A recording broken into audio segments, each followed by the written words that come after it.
fica até, né, assim, emocionado e até tocado com essas declarações. As declarações do Musk foram muito fortes. Então aqui até, estava na nossa página há pouco, tá aqui, ó, o bilionário Elon Musk, tá no jornal Folha de São Paulo, que integra a gestão do presidente dos Estados Unidos, Donald Trump, chamou a agência do país para o desenvolvimento internacional, que é a USAID, como uma organização criminosa, e disse que vai fechar o órgão. Ele disse, abre aspas, é hora dela morrer, foi o que ele afirmou nesse domingo. As afirmações estão na sua rede social, no X, onde o empresário mais rico do mundo tem feito diversas publicações sobre a agência nos últimos dias. Em uma delas, Musk comenta um vídeo no qual a agência é acusada de estar envolvida em trabalhos sujos na CIA e na censura da internet. Em outro, é importante dizer, sempre sem apresentar provas, né? São ali opiniões dele que não são muitas vezes baseadas em fatos e muitas vezes nem verídicas. Mas numa delas, o bilionário pergunta aos seus 215 milhões de seguidores o seguinte: sabiam que a USAID, usando seus impostos, financiou pesquisas de armas biológicas, incluindo a Covid-19, que matou milhões de pessoas? Musk, ele lidera o Departamento de Eficiência Governamental. Esse é o órgão que ele comanda lá nos Estados Unidos e que tem esse nome também, que é justamente para mostrar, para dar mais agilidade, cortar gastos do governo, e por isso ele resolve então cortar essa agência, e é uma das medidas adotadas por ele para a eficiência do governo americano. Os limites da atuação dessa agência dele tornam os planos incertos, né? Hoje ele voltou a mencionar esse fechamento dessa agência num evento que foi transmitido pela plataforma dele, o X. E ele falou que realmente já conversou com Trump e que vai encerrar. Estamos acompanhando aqui a repercussão das falas de Elon Musk nessa manhã, ele que faz parte do governo americano, e ele vai fechar a principal agência humanitária dos Estados Unidos, que é responsável aí por 40% da ajuda humanitária no mundo. E ele diz, é hora dela morrer. Como é que você vê o impacto disso, Josias? O papel dos Estados Unidos na ajuda humanitária pelo mundo, a forma como Musk deve tratar disso, ele que é o secretário de eficiência governamental. A colaboração humanitária dos Estados Unidos, ela não é graciosa, né? Ela tem sempre um interesse, evidentemente. Os Estados Unidos utilizam essa política de ajuda humanitária para solidificar os seus próprios interesses geopolíticos, né? E agora é preciso reconhecer que hoje muitas agências, muitas ONGs, muitas organizações que fazem esse trabalho de socorro humanitário, onde ele se faz necessário ao redor do mundo, dependem dessa verba, né? E, como disse o Jamil há pouco aqui, vai morrer gente, né? Se você interrompe o fluxo de recursos, vai morrer gente. Agora, a grande perspectiva, Fabiola, é de que mantido esse descompromisso humanitário da gestão Donald Trump, o mundo se organize para suprir esses recursos, né?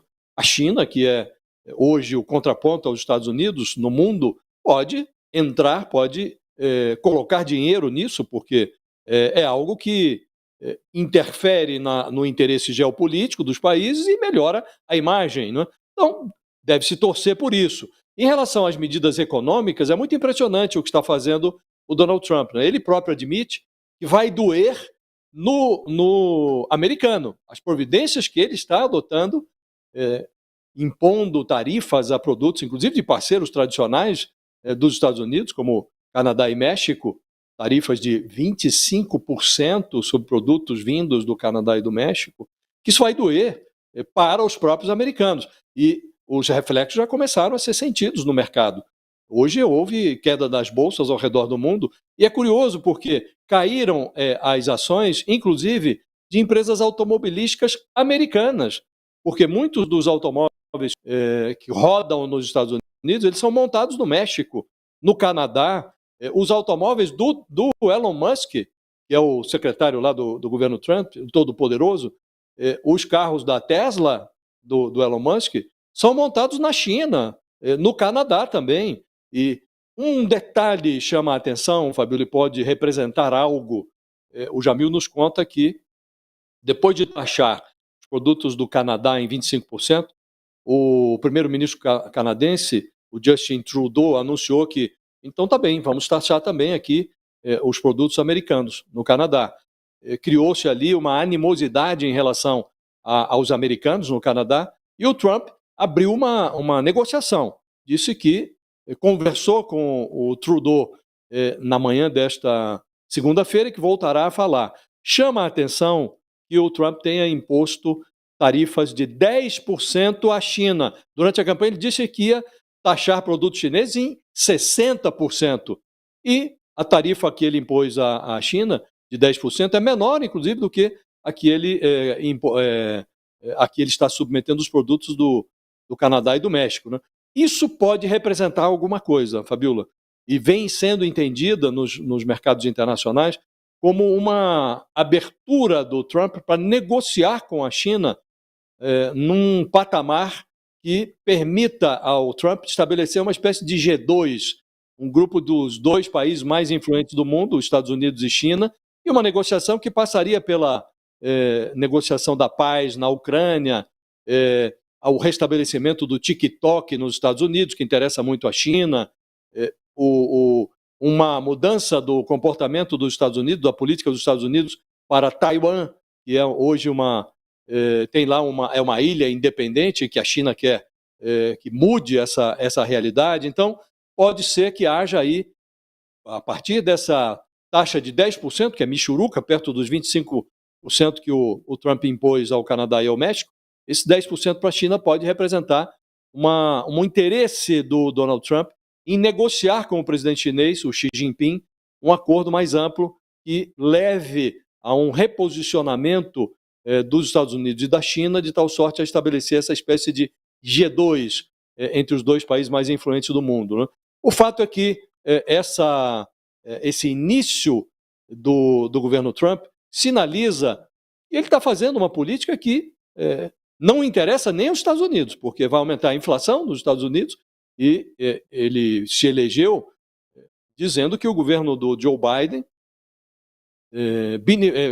impôs aos americanos uma inflação a maior inflação de todos os tempos, o que é uma fake news, mas foi esse o discurso dele durante a campanha. E agora ele faz essa política inflacionária, não faz nexo. Então, o mundo espera que em algum momento ele recobre a sensatez, que isso aqui seja um jogo de cena para negociar. Vamos ver até onde.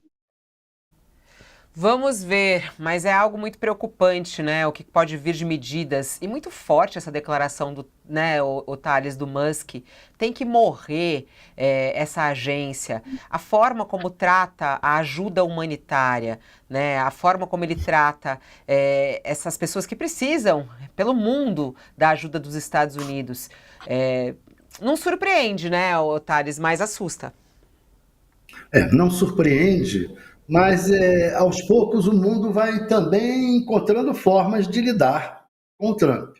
Eu acho que esse caso do primeiro-ministro de Ontário, Doug Ford, é muito interessante. Ele anunciou, né, conforme o Jamil mostrou, anunciou nas redes sociais que está rasgando o contrato da província com a Starlink, do Elon Musk.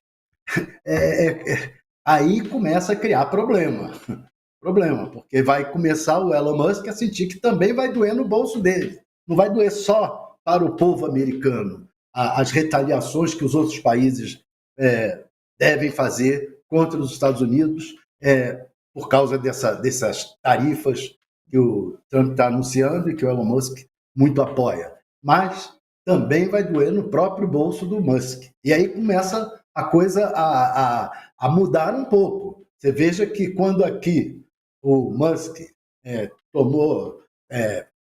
primeiro, o Alexandre de Moraes tomou medidas contra o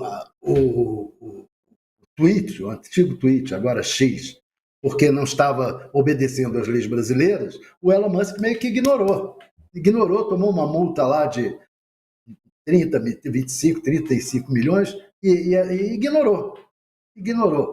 Mas, quando o Alexandre de Moraes cobrou essa multa da Starlink, e a Starlink não é só do Elon Musk, tem sócios, aí O Musk recuou e passou a garantir que vai respeitar as leis brasileiras, etc. e tal. Vamos ver se ele realmente confirma isso na época das eleições, porque ele gosta de influir nas eleições. Ali pode ser que ele resolva desrespeitar novamente as leis brasileiras. Mas voltou a funcionar o Twitter, o X, graças a essa ameaça contra a Starlink. A ameaça contra a Starlink do Canadá contra a Starlink é um achado, é uma coisa interessante, porque outros países poderão fazer o mesmo, outras províncias, outros países poderão, olha, vem cá, se é assim, vamos também atuar contra o seu ministro, que o Elon Musk é um ministro do governo Trump. Aliás, essa mistura entre governo, entre Estado e empresários no governo que o Elon Musk, que o Trump está inaugurando, não é inaugurando, mas está acentuando, porque sempre no mundo houve essa mistura, mas ele está explicitando no governo dos Estados Unidos, essa mistura é sempre muito perigosa, e o Canadá parece estar descobrindo um caminho. Já que você misturou, vamos então misturar mesmo. O que vier, além das tarifas, retaliação em tarifas, vai ter retaliação contra essas big techs que você quer transformar na grande nova oligarquia mundial, com o seu apoio, com o apoio do Estado americano. Vamos ver se isso vai valer para você. Eu acho que é um bom achado do Canadá.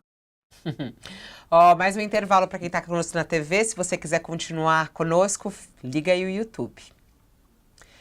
E já virou manchete principal, hein? Maior província do Canadá rompe contratos com empresa de Musk.